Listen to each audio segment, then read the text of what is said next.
사람은 누구나 크고 작은 두려움을 가지고 살아갑니다. 개나 큰 동물을 두려워하는 분들도 계시고요.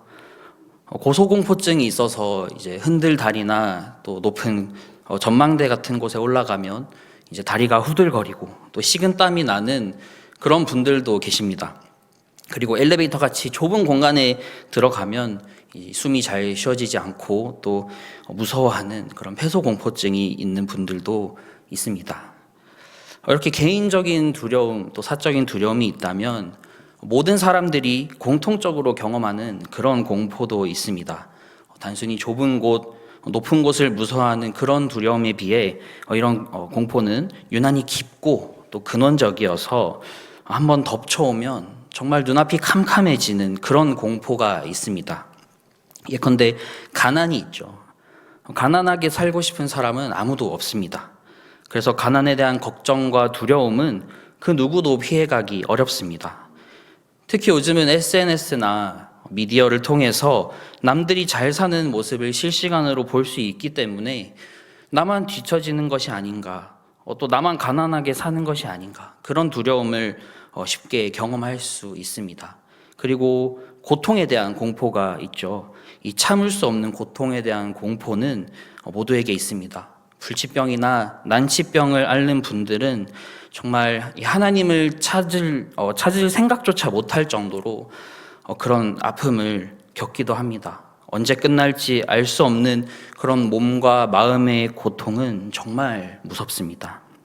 그리고 실패나 죽음에 대한 공포도 있습니다. 이런 것들은 더 말할 것도 없죠. 이런 종류의 공포는 그 누구도 비켜갈 수 없는 그런 공포입니다. 오늘 본문의 저자인 다윗도 이런 종류의 공포, 특히나 실패와 죽음의 공포를 분명히 경험했을 것입니다. 겉으로 보기엔 두려움 같은 건 전혀 없어 보입니다. 하지만 2절과 3절에서 이 다윗이 처한 상황을 한번 보십시오. 악인들이 살을 먹으려고 달려들고 있습니다. 군대가 그를 대적하여 진을 치고 있죠. 전쟁이 일어날 수도 있는 그런 일촉즉발의 상황입니다. 이 시편 27편에서 다윗의 구체적인 상황까지 우리가 정확히 알 수는 없지만 다윗은 온통 대적들에 둘러싸여서 공격받고 있다는 사실은 분명합니다. 이러한 상황에서 다윗이 공포를 전혀 느끼지 않는다면 그건 사람으로 보기 어렵습니다. 고통과 죽음, 이러한 종류의 두려움은 우리가 느낄 수밖에 없고 그런 두려움을 느끼는 것 자체를 막을 수는 없습니다.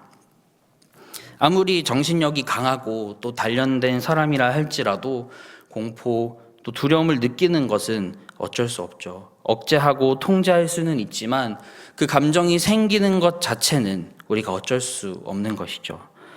우리가 오늘 이 본문을 읽으면서 주목해야 할 것은 이 시 전체를 통해 흐르고 있는 저자의 감정입니다. 다윗이 처한 이 위기를 보면 두렵지 않을 수 없습니다. 이 죽음이라는 극한의 두려움 앞에서 과연 다윗은 어떻게 반응했는지 함께 살펴보고 또 우리 삶에 적용해보고자 합니다. 먼저 우리는 첫 번째로 두려움 속에서도 감정이 아닌 신앙을 고백해야 합니다. 두려움을 이기는 첫 걸음이 고백이다라는 것입니다. 우리 1절, 3절을 함께 읽겠습니다. 시작. 여호와는 나의 빛이요 나의 구원이시니 내가 누구를 두려워하리요. 여호와는 내 생명의 능력이시니 내가 누구를 무서워하리요. 군대가 나를 대적하여 진칠지라도 내 마음이 두렵지 아니하며 전쟁이 일어나 나를 치려 할지라도 나는 여전히 태연하리로다. 아멘. 겉으로 보기에는 두려움 따위는 전혀 없는 것처럼 보입니다.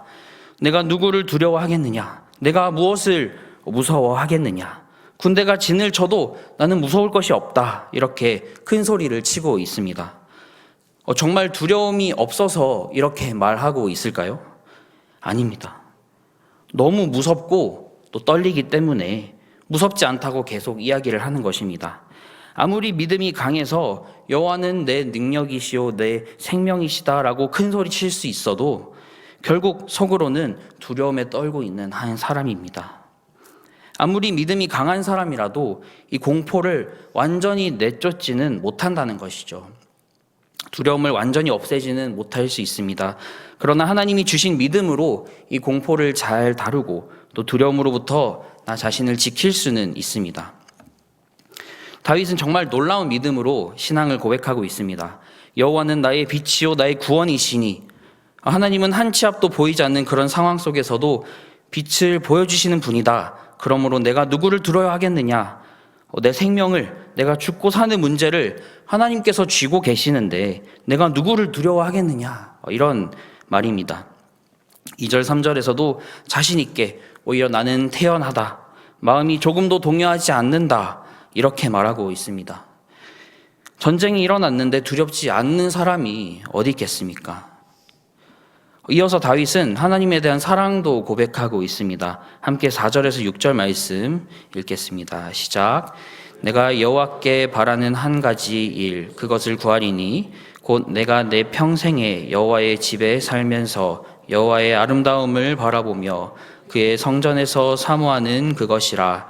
여호와께서 환난 날에 나를 그의 초막 속에 비밀히 지키시고 그의 장막 은밀한 곳에 나를 숨기시며 높은 바위 위에 두시리로다.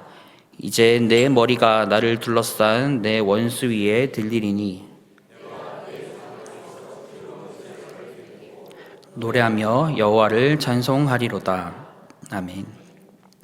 내가 여호와께 바라는 일, 내가 평생 여호와의 집에 살면서 여호와의 아름다움을 바라보며 여호와를 사모하는, 여호와께 기도하고 예배하며 살고 싶다. 다윗은 지금 이렇게 고백하고 있습니다. 지금 다윗은 대적에게 쫓기고 있는 그런 신세입니다만 과거의 성막에서 하나님께 드리던 예배와 기도를 떠올리고 그것을 사모하고 있는 것이죠. 마음으로 떨고 있는 사람이 어떻게 입으로는 이런 말들을 할 수 있을까요?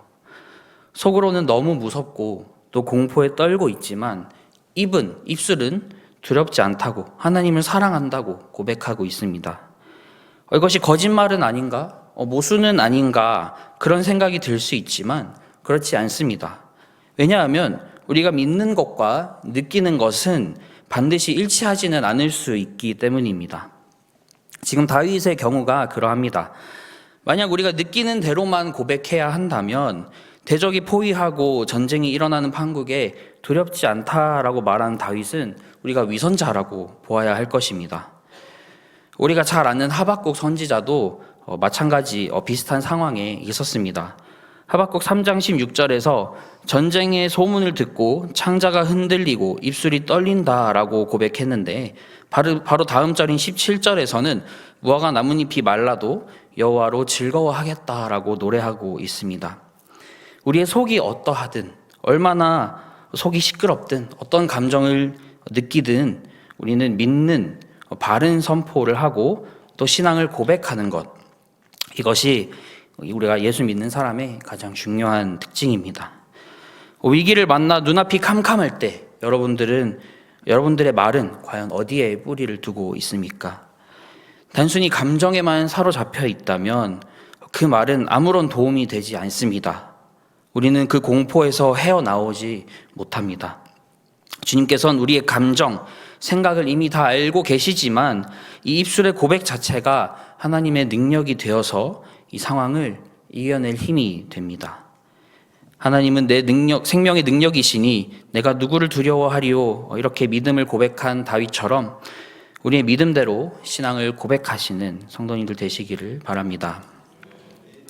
두 번째로 우리는 고백한 믿음대로 이루어지기를 기도해야 합니다. 믿는 바를 분명히 고백하는 사람은 반드시 기도하게 되어 있습니다. 믿음으로 고백한 것들이 반드시 이루어지기를 간절히 바라고 있기 때문에 간절히 바란 만큼 하나님께 구하지 않을 수 없는 것입니다. 그래서 1절에서 6절의 고백은 7절부터 기도로 바뀝니다. 함께 7절에서 9절 말씀 읽겠습니다. 시작. 여호와여, 내가 소리내어 부르짖을 때에 들으시고 또한 나를 긍휼히 여기사 응답하소서. 너희는 내 얼굴을 찾으라 하실 때에 내가 마음으로 주께 말하되 여호와여 내가 주의 얼굴을 찾으리이다 하셨나이다.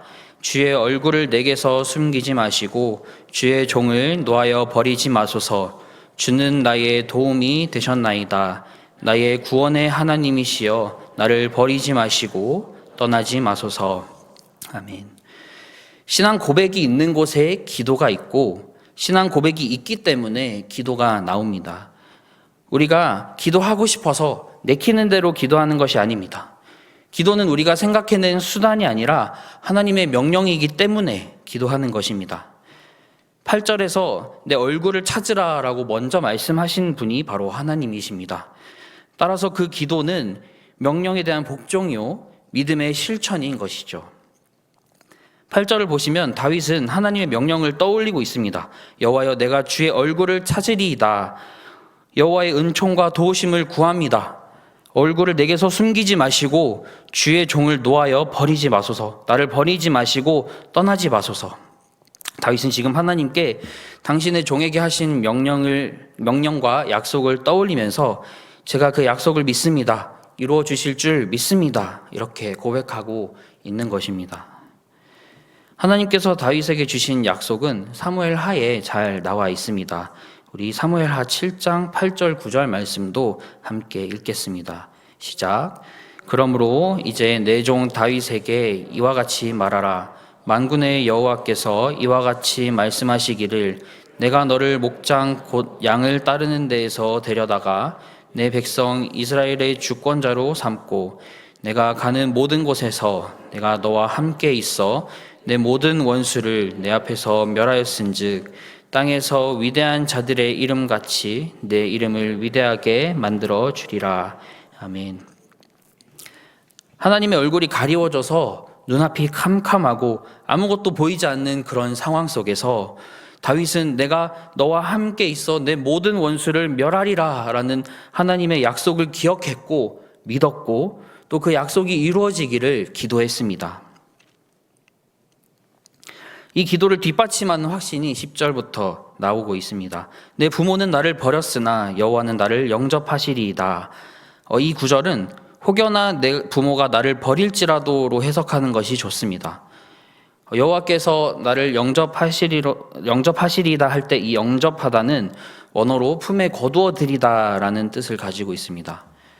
부모의 사랑보다 더 크신 사랑이 나를 붙들고 있다라는 확신이 있었기 때문에 다윗은 부르짖을 수 있었습니다. 11절 12절에서 다윗의 현실은 여전히 험악합니다. 과거에는 재판을 하거나 또 범죄를 조사할 때 제일 중요한 증거가 바로 증인이었습니다. 그래서 이렇게 큰 세력이 마음먹고 증거를 조작하고 또 위증자가 일어선다면 꼼짝없이 유죄가 되는 그런 시대였습니다. 이렇게 제도와 사람이 지켜주지 못하는 자리에서 다윗은 사람에게 소망을 두지 않고 주의 도를 내게 가르치시고 평탄한 길로 나를 인도하소서라고 말하며 하나님의 도우심에 자신을 통째로 맡겼습니다. 우리가 다윗에게 배워야 할 부분이 바로 여기에 있습니다. 참 믿음을 올바르게 고백하려면 하나님과의 관계가 바로 서고 또 진실해야 합니다. 하나님, 내 마음을 다 내어놓고 싶어요. 하나님 앞에 더 가까이 가고 싶어요. 하는 그런 사랑이 끓어오르는 관계가 되어야 우리가 위기 속에서도 믿는 바를 소망하며 또 기도할 수 있습니다. 기도하지 않는 만큼 하나님과 거리가 생기고 우리가 말씀을 멀리하면 멀리하는 만큼 하나님과 멀어집니다. 하나님과 영적으로 깊이 통하지 않으면 이 공포가 닥쳤을 때 우리가 제대로 고백할 수 없고 또 기도할 수 없습니다. 두려움을 극복하고자 한다면 우리는 반드시 하나님과 관계가 되어야 합니다. 그래서 여러분 하나님을 사랑하십시오. 그리고 사랑하기 때문에 순종하십시오. 그리고 하나님과 가까이 있는 것을 최고의 행복으로 여기십시오. 두려움이 엄습할 때 기도 외에 다른 길이 있습니까? 남모른 두려움을 안고 오늘 이 자리에 나오신 분들도 계실 것입니다. 두려움은 우리를 무너뜨리려고 찾아오지만 하나님은 그 두려움을 통해 우리를 기도의 자리로 부르십니다.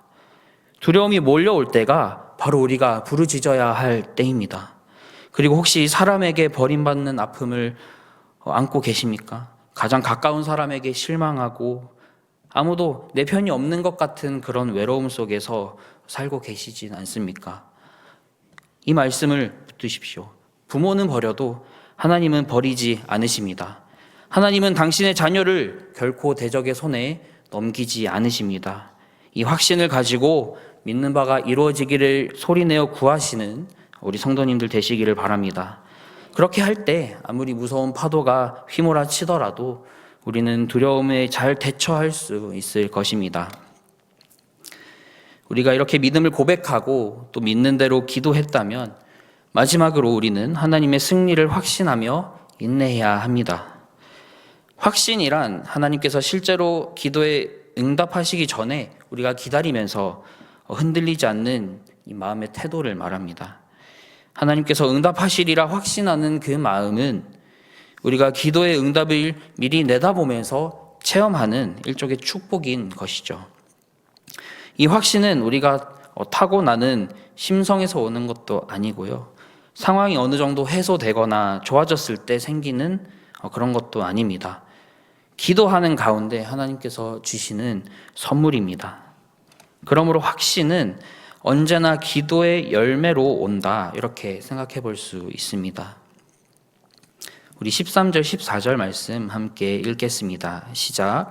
내가 산 자들의 땅에서 여호와의 선하심을 보게 될 줄 확실히 믿었도다. 너는 여호와를 기다릴지어다. 강하고 담대하여 여호와를 기다릴지어다. 아멘. 내가 산 자의 땅에 있으며, 여기서 산 자들의 땅이란 죽은 자들의 세계와 구별되는 이 현실입니다. 아무리 대적이 일어나고 군대가 진을 친다 하더라도 나는 죽지 않는다. 하나님이 나를 살리셔서 바로 이 땅에서 그분의 선하심을 보게 하시리라는 그런 승리의 선포입니다. 다윗의 전쟁은 아직 끝나지 않았고 대적은 여전히 눈앞에 있습니다. 상황은 그대로지만 여전히 목숨이 위태롭지만 나는 죽지 않는다. 왜 그렇습니까? 하나님께서 나를 구원해 주실 것이기 때문에, 하나님이 나를 구원해 주실 것을 다윗은 의심하지 않고 있습니다. 그렇기 때문에 내가 산 자의 땅에 있습니다 라고 고백하고 있는 것이죠. 이것은 어디서 얻은 확신입니까? 우리가 기도하며 얻게 되는 그런 확신인 것입니다. 그리고 이어서 다윗은 이렇게 권면합니다. 너는 여호와를 기다릴지어다. 강하고 담대하며 여호와를 기다릴지어다. 기다리라 라는 말씀이 2번 반복되고 있습니다. 간구와 응답 사이에는 시차가 있기 마련이고 하나님의 응답이 늘 즉각적이지는 않습니다. 따라서 우리는 답답할 때가 많죠. 그런데 다윗이 말하는 이 기다림은 우리가 답답해하면서 팔짱 끼고 가만히 있는 그런 막연한 기다림이 아닙니다. 강하고 담대한 마음으로 하나님의 임재를 강렬히 사모하는 그런 기다림입니다. 하나님께서 전쟁을 앞둔 여호수아에게 강하고 담대하라라고 하셨던 그 격려를 오늘 하나님은 기도하고 기다리는 우리들에게도 주시는 것입니다. 아무리 폭풍우가 몰아치더라도 안전한 거처 안에 있는 사람은 평안할 수 있습니다. 기도하며 기다리는 사람이 누리는 평안이 바로 이러한 것입니다. 환난 중에도 하나님의 품 안에 있는 사람은 평안합니다. 우리 사랑하는 성도 여러분, 응답이 더디다고 낙심하지 마십시오. 아직 문제가 그대로라고 두려움의 자리를 내주지 마십시오. 기도의 자리에서 주시는 그 확신을 붙들고 산 자들의 땅에서 여호와의 선하심을 볼 그날까지 강하고 담대하게 기다리십시오. 기다림 자체가 승리의 자세임을 기억하시기 바랍니다. 이제 말씀을 맺겠습니다. 다윗은 두려움을 느끼지 않는 사람이 아니었습니다. 그는 분명 떨고 있었습니다. 그러나 그는 두려움 속에서 감정이 아닌 믿음을 고백할 줄 알았고 그 고백대로 이루어지기를 하나님의 얼굴을 찾아 부르짖었으며 그 기도 속에서 죽지 않고 하나님의 선하심을 보리라는 그 승리의 확신을 얻었습니다. 고백하십시오. 그리고 기도하십시오. 확신하며 기다리십시오. 이것이 두려움을 이기는 믿음의 길입니다. 요즘 여러분들을 가장 두렵게 하는 것이 무엇입니까? 경제적 어려움, 질병, 또는 불확실한 미래, 우리를 두렵고 불안하게 하는 요소들은 정말 많습니다. 우리 삶에서 확실하게 보장된 것은 아무것도 없으니 우리가 두려워할 만합니다. 그 두려움을 안고 기도의 자리로 나아가십시오. 부모보다 크신 사랑으로 여러분을 영접하시는 하나님께서 그 부르짖음을 들으시고 상자들의 땅에서 당신의 선하심을 반드시 보게 하실 것입니다. 분명히 기억해야 할 것은 하나님을 온전히 바라고 기다리는 자들은 하나님이 베푸시는 그 보호의 은혜를 경험한다는 것입니다. 강하고 담대하게 여호와를 기다리는 저와 여러분들 되시기를 주님의 이름으로 축원합니다.